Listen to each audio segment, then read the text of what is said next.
So specifically, we're going to be talking about a company called Danger UK. Yeah. Now, Danger UK is a company that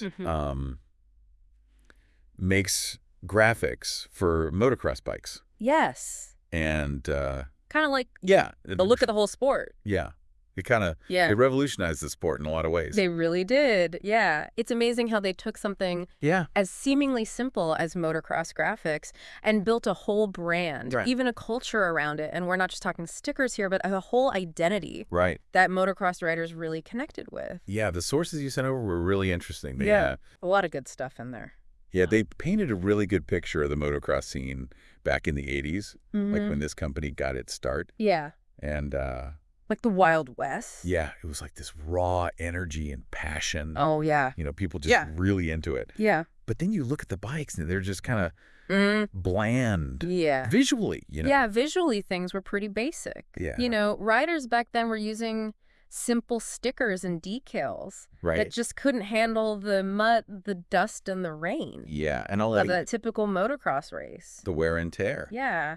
You can imagine investing in, you know, cool graphics for your bike only to have them peel off after the first jump. Right, exactly. And I imagine having to replace those all the time. Oh, yeah. It was a huge problem, durability back then. Yeah. Those flimsy stickers just couldn't keep up with the intensity of the sport. Right. And this is where Richard Thrower enters the picture. Now, Richard wasn't just some businessman looking for a quick profit. He was a die-hard motocross enthusiast himself. No. In fact, get this, he had a separate business, remolding tires. Wow. Including motocross tires, selling up to 100 per week. Wow, so he was really in it. So he was really in the thick of it. Yeah, absolutely. So he wasn't just selling a product. Right. He was living the life. Exactly. Yeah, he really understood the needs of the riders because he was one himself. That's fascinating. Yeah. So is that kind of where his big aha moment came from? Richard saw a problem. Yeah. That he personally understood and experienced. Right. And he was determined to solve it. Okay. He started experimenting, combining readily available materials like laminates and adhesives, but adding his own unique twists and techniques. Okay. That's how the first heavy-duty motocross graphics were born. Interesting. They were tough, vibrant, and designed to handle anything a motocross race could throw at them. So what made them so heavy-duty? What was so different? One key innovation was the material itself. Okay. Richard figured out how to create a thicker, more durable laminate that could withstand the harsh conditions of motocross. But it wasn't just about the material. It was also about the application process. Okay. He developed a proprietary method for applying the graphics that ensured they would stay put no matter how rough the ride got. So it's kind of like a combination of the materials and the way it's put together? Exactly. It's not just about the materials. It's about how you put them together. Okay, so he's not just making the bikes look cool. Right. He's also... It's got to perform. Yeah, making sure it lasts. Absolutely. And it can perform. And the response was incredible. Riders were blown away by the durability and the vibrant colors. Really? Richard wasn't just innovating. He was setting a whole new standard for the industry. Wow. Yeah. So these graphics... They weren't just a cosmetic upgrade. They were like a piece of equipment. Yeah. A piece of... Almost. Yeah, that's a great way to put it. And Danger UK didn't stop at just graphics. Oh, really? They went on to create a whole line of motocross gear.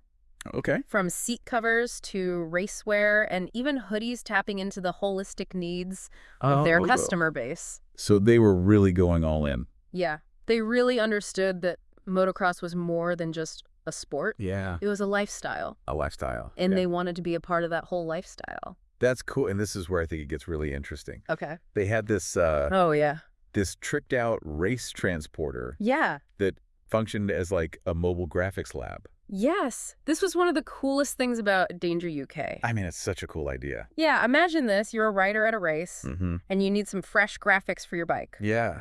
Danger UK would roll up with their mobile lab. Wow. A race transporter fully equipped to produce and install custom graphics on the spot. Right there at the race. Riders could get their bikes decked out right before a race. Wow, that's so cool. Which was a huge hit. Yeah, I bet. Yeah, it was really cool. It makes a lot of sense. Yeah. So they're not just creating a product. Right. They're creating an experience. Absolutely. Yeah, they were really invested in the motocross community and dedicated to providing riders with the best possible experience. It must have made those riders feel really special.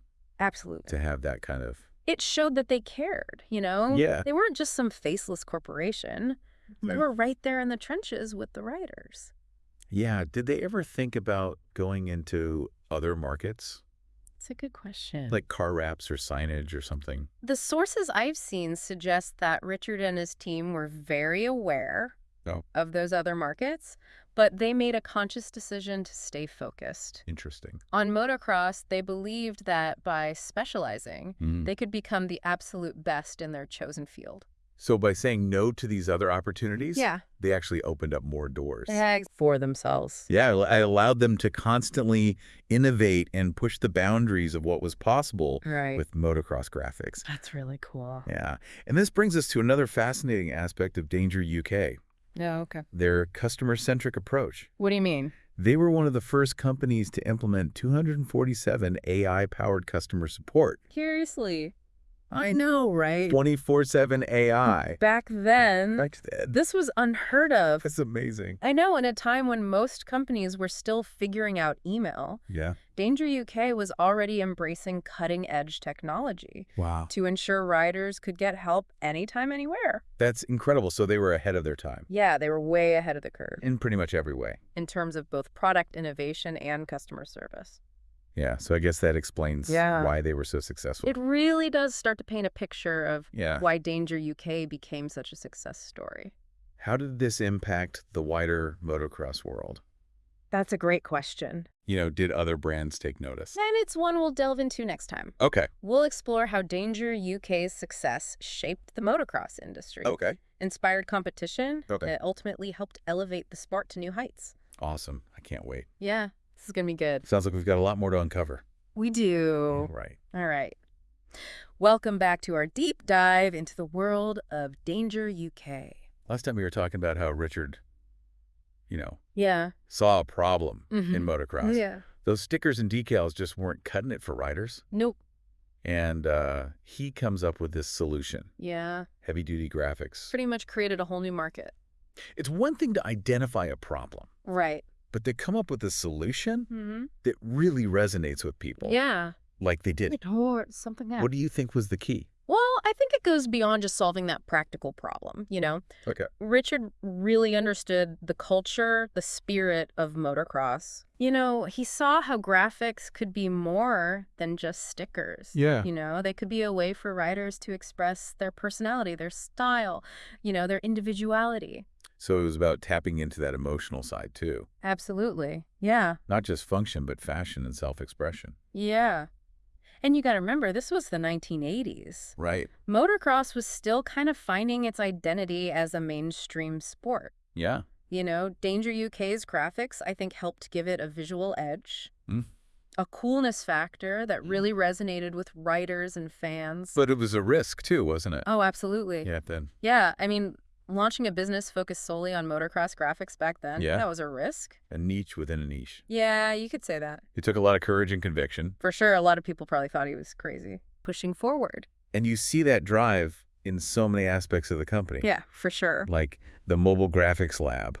I mean, that wasn't just a marketing gimmick. Right. You know, that was a testament to their commitment. Yeah. To providing riders with the best possible service. Yeah. They kind of anticipated. They anticipated the on-demand culture. Right. We live in today, decades before it became the norm. Wow. Yeah. You know, imagine that being a rider, you're at a race. Mm-hmm. Maybe you had a crash.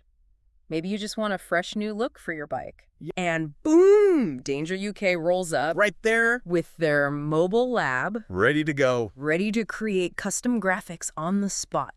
Do you know what the writers thought of that back then? I mean, you can imagine. Yeah. It was a pretty big hit. It was such a cool concept. Right. And it wasn't just about speed and convenience, you know.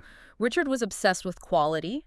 Okay. He wasn't satisfied with just meeting industry standards. Yeah. He wanted to exceed them. It must have showed in the product then. It did. Yeah, those early Dangeruk graphics weren't just tough. You know, they were works of art.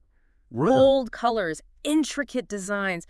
They transform how motocross bikes looked. Yeah. Suddenly, riders weren't just competing. They were making a statement. Just from the graphics. Yeah, it's funny to think about, but something as seemingly simple as graphics could have such a profound impact. They added this whole other layer Yeah. of excitement Absolutely. to the sport. Yeah. And it all stemmed from Richard's vision, his dedication and his understanding of what riders wanted, even what they didn't know they wanted yet. Their journey going from a small operation to a global force in motocross. A global force in a very specific niche. Yeah. And it is interesting. They took something so simple, like graphics, and just made this a cultural phenomenon. Yeah, a cultural phenomenon. Yeah, they really did. You mentioned earlier how they decided to just stay laser focused on motocross graphics. It would have been easy to branch out, Sure. Go to other markets. Yeah, car wraps. Yeah, car wraps, signage, all kinds of stuff. But they didn't. They resisted that temptation. Why do you think that was? I think it's fascinating, Yeah. I think by staying true to their niche, danger, UK achieved a level of specialization that simply wouldn't have been possible if they had spread themselves too thin. So they're putting all their energy into one thing. Exactly. Yeah. Imagine if they'd gone into car wraps or signage. Right. Their energies, their resources, their innovations, they would have been divided. Split up. Yeah. Yeah. But by sticking to motocross graphics, they were able to pour everything they had into becoming the absolute best in that one area. It's like that saying, jack of all trades, master of none. Exactly. They wanted to be a master. They chose to be masters of their craft. Yeah. And it really paid off. And because of that, they really understood the sport. Oh, yeah. Materials the riders needs. Yeah. I mean, all of that fed into their ability to create graphics that were not only durable, but also aesthetically stunning. They were making art. They weren't just slapping stickers on bikes. Right. They were changing how people saw motocross bikes. It wasn't just a machine anymore. Exactly. Yeah, they weren't just machines anymore. They were canvases for art and self-expression. And that allowed them to constantly innovate.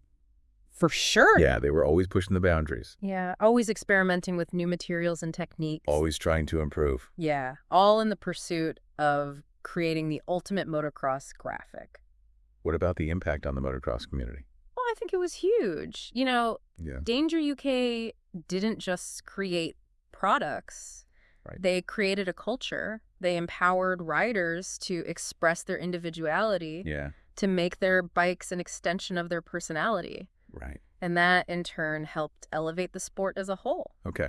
Making it more visually dynamic and exciting.